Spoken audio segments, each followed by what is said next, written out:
I wish I had brought it with me. It's called a Daruma doll, and Brandy got to see my Daruma doll.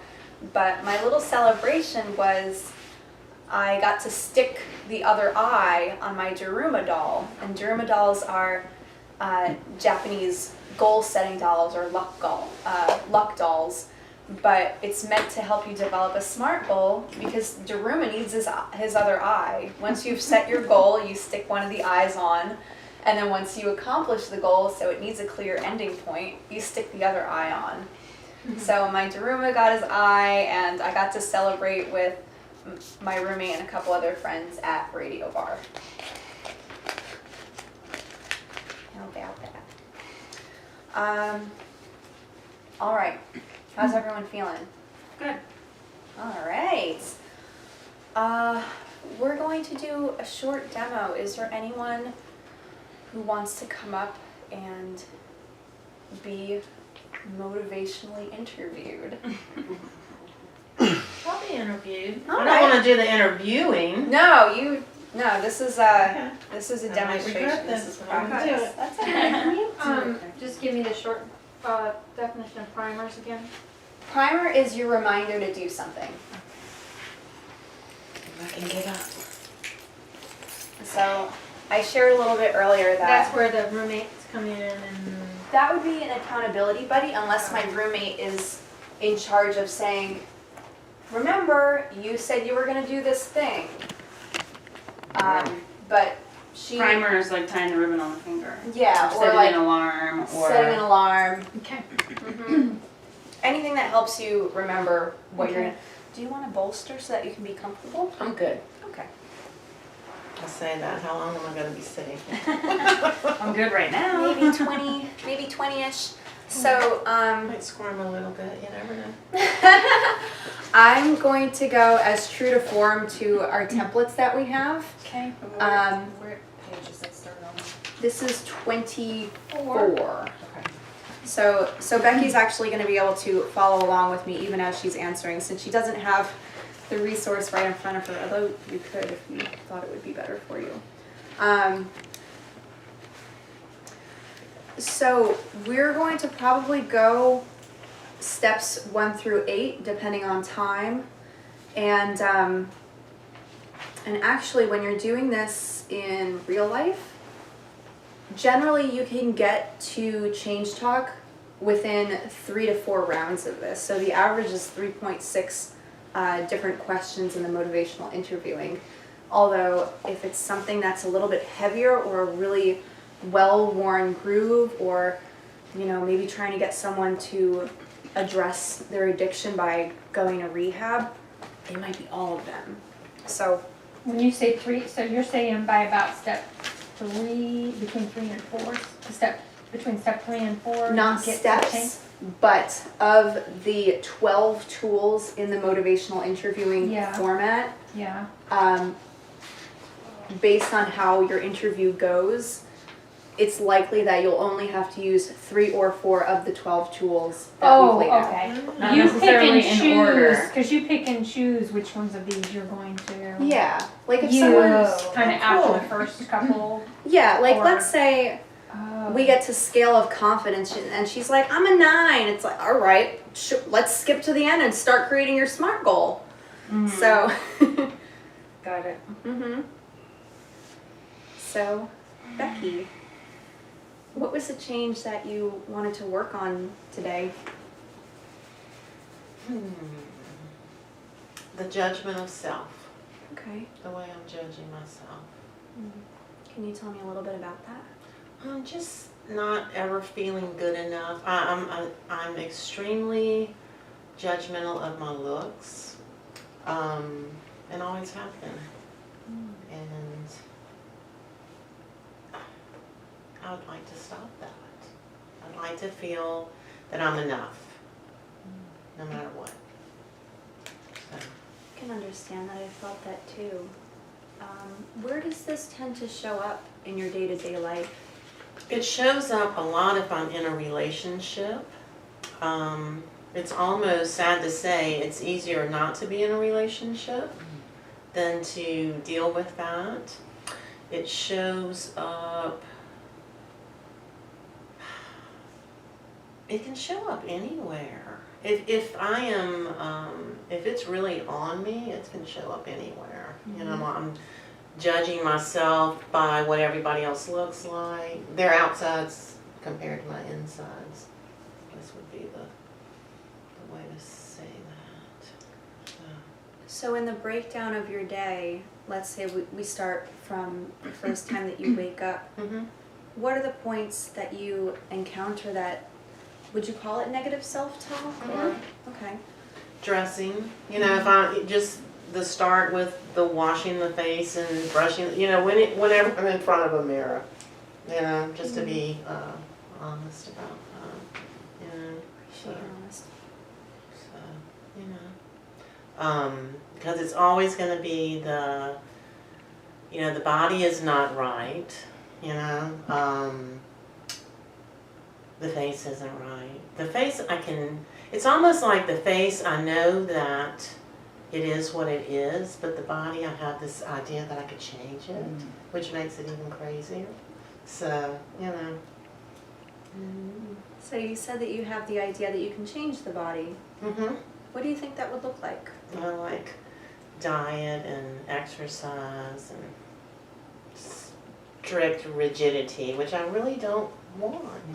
You know, I would like to be okay with me however I show up. If I need to, and I like to exercise, but not to the point of, to where it's a chore or punishing or, you know, just, I can't imagine a life without exercise. But when it becomes a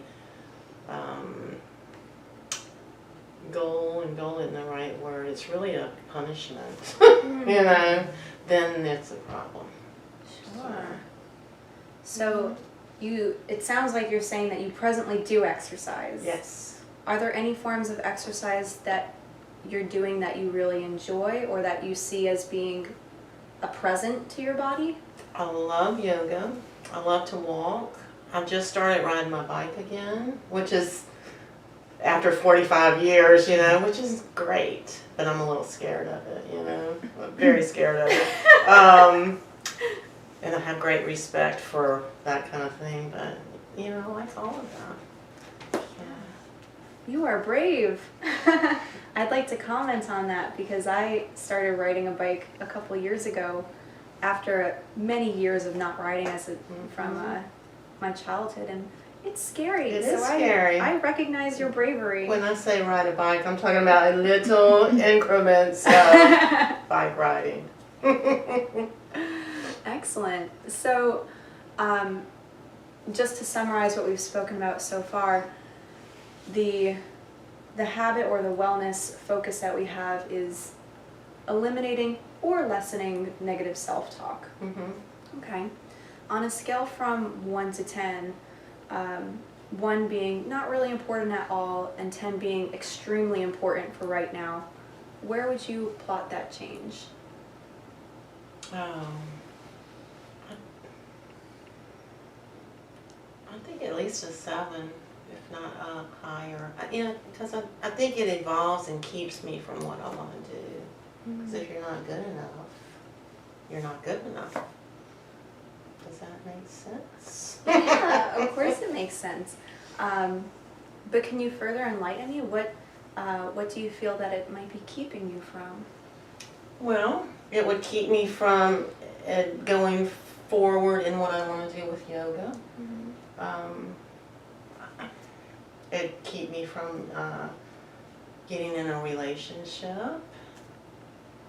Anything. Interaction with other women. I mean, it can keep me from anything that I would enjoy, I would think. So, I don't, you know, and I don't like parties and things like that, and I never have. But part of that is because I don't want to have to interact with the people. Part of it, I just really don't care for that kind of thing. But some things are just because I don't want to have to deal with the interactions and all that good stuff. Sure, I understand that. So it sounds like although you're not really seeking out parties, it's not something that you'd want to not engage with because you feel a certain way or because your mind is telling you something. Okay. So we said that you would plot the importance, maybe a 7, maybe a little bit higher. Why not a 10? Why not a 9? Oh, yeah, that's a good question. Should be a 10, I would think. Sounds like it. The more we talk. All right, well, here's another question. Why would it be a 7 and not a 3? Oh, because it takes great precedent in my life. I think it could be a 10 because probably there are days that it does make the decisions. So, Yeah, I could see why that would be so important to you. So right now, we'll use another 1 to 10 scale. 1 being not confident at all, and 10 being totally confident and ready to go. How confident are you that you could take steps to have less negative self-talk?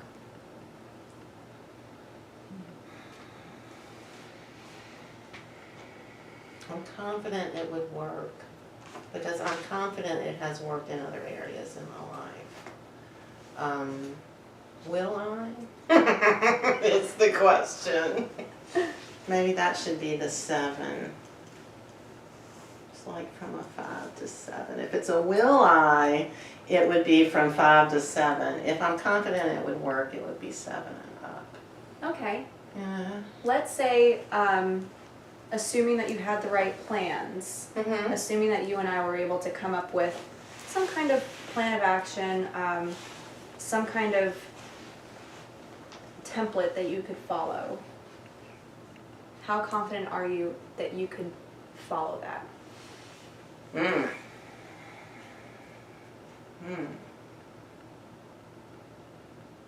Okay. Not that I could, but that I would. All right. Does that make sense? I think the plan would be good. If I would follow it is the other part of the equation. So what makes you a 5 and not a lower number like a 2 or a 3? I don't know because I think there's part of me that really wants to. I don't know, to be honest with Okay. We can circle back to that. If something comes up, of course you can share it. So I have a couple of more abstract questions for you. Are you able to and willing to paint me a picture of what it would look and what it would feel like inside of you if you were able to quell and to work with this negative self-talk? What would that feel like? contentment. You know, those moments of being content in my own skin, I don't think there's anything better. You know, I really don't. And so I think that's what it would look like. Just peace. Can we go a little bit deeper into that? What do you mean? So we said that being in front of a mirror is a tough spot to be in. Mm-hmm. So let's say that you're looking into the mirror, you're brushing your teeth. Mm-hmm. And what does that feel like to look in the mirror and just be okay? No negative chatter. What does that feel like? I've had that experience recently. I'm not sure if I could explain it. It was just a joy. I mean, it was just joy and happiness. You know, I got this full expression of, I had said earlier, of using that intention of I am enough. And I went and had dinner with my daughter for Mother's Day, and I don't really know what brought any of it on, but there was this deep sense of an I am enough plateau for a good couple of days afterwards. And it was joy. It really was. It was wonderful. That feels wonderful. Like, I feel wonderful when you say that. What color was the joy? I would think more in the purples, you know, like lilacs and purples and that realm. And so you have experienced this piece. Yes. Wow, that's Yes. incredible. Yes. Now we know it's possible. True. Mm-hmm.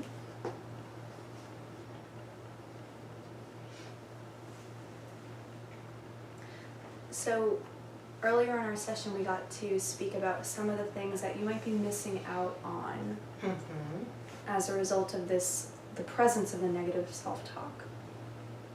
If it weren't there, what are things that you might choose to include or incorporate more of in your life? I don't know if I'm sure, but probably community more. And I say that, I have a lot of community already. I really do. I don't know, because I think it would be more of a being okay with whatever I do or don't do.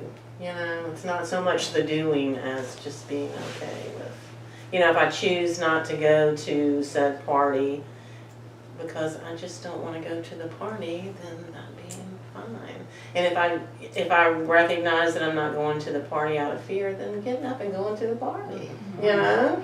Or honoring the fact that I'm afraid, you know, and maybe talking with someone about that instead, you know? So, but not the beat up, you know.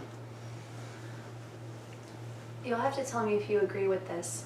It almost sounds to me like there would be a level of surety or certainty, a little additional comfort there. Do I have that correctly? Okay. So I'm curious, what are you doing presently to work with that negative self-talk?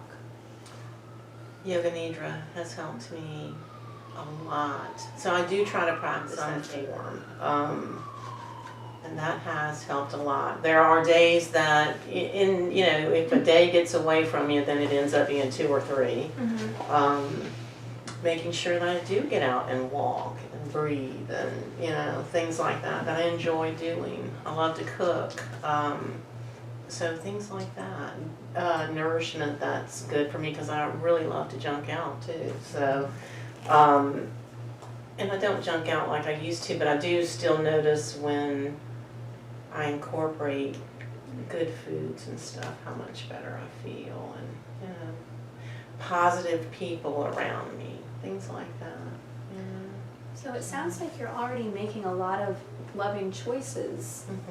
You mentioned Yoga Nidra, you mentioned going for walks and your breath, and even nourishing yourself with healthy food. Is there a specific practice that you're using to work with the negative self-talk? Like during Nidra, you'll have to clue me in a little bit more about what that process looks like. I do use an intention of I am enough. And I try to honor that.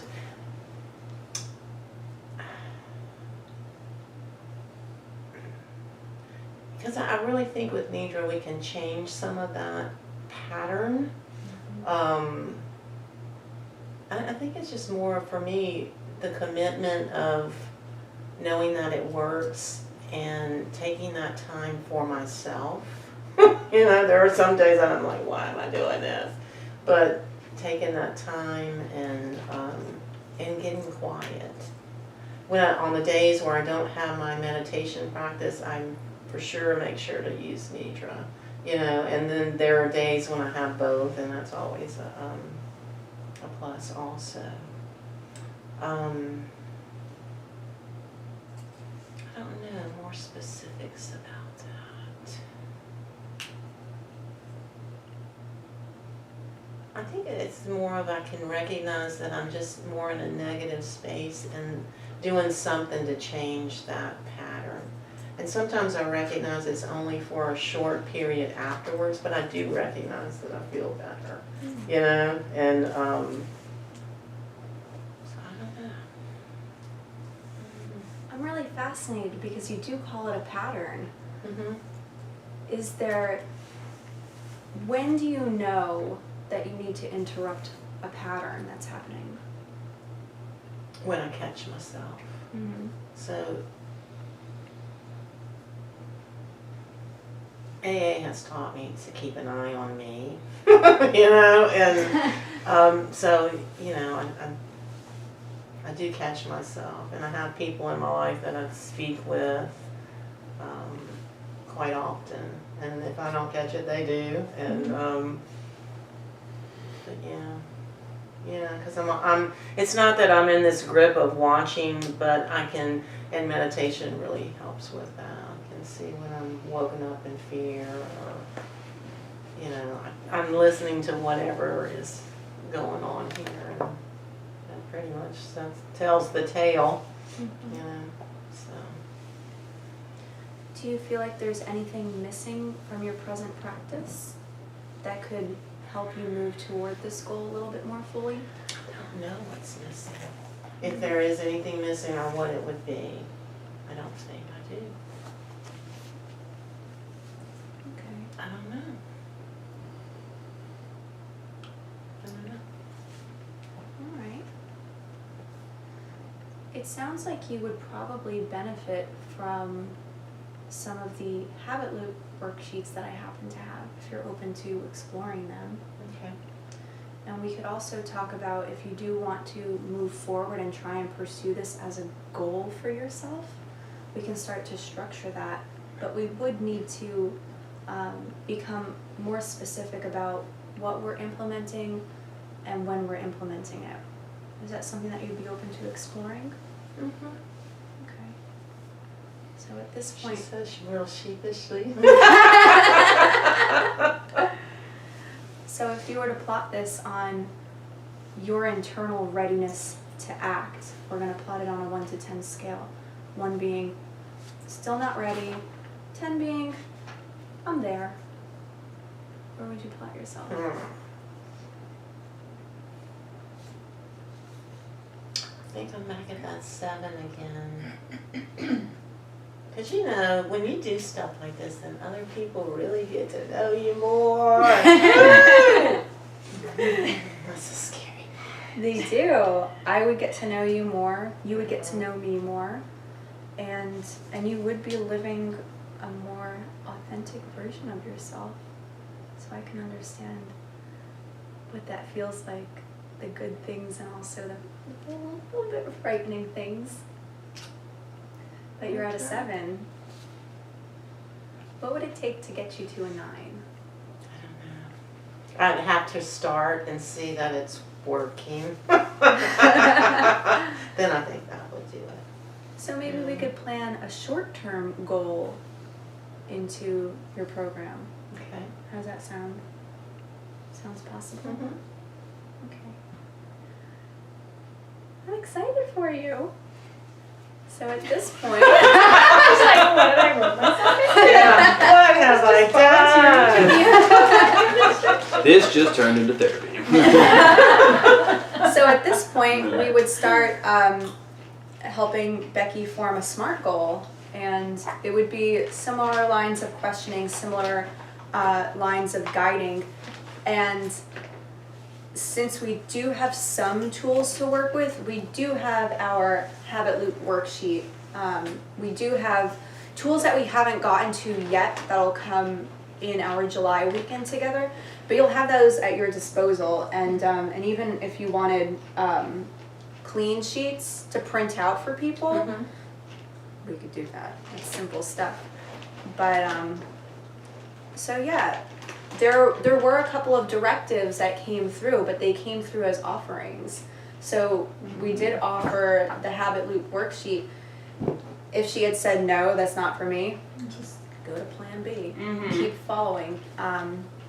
If something is turned down, that's a good opportunity to start following again. Okay. I'm gonna get a picture before Jean leaves. And I Yeah, like it's pictures. exactly. I'm sorry to have to. That's okay. Let me ask that No, question. sure. So as you were working through, it seemed like you didn't reject the directive as a pathway of the communication, but you started with following you went back and forth between following and guiding, and then there were a few directives more in the form of suggestions. Is that Suggestions or offerings. offerings? If we can use directive if it's well within our realm of expertise, if it's something that we know this person is going to benefit from, we've qualified them enough, they're starting to connect with wanting to make that change. There are times when it is appropriate, though it wouldn't be helpful for me to say, here, do this worksheet right now.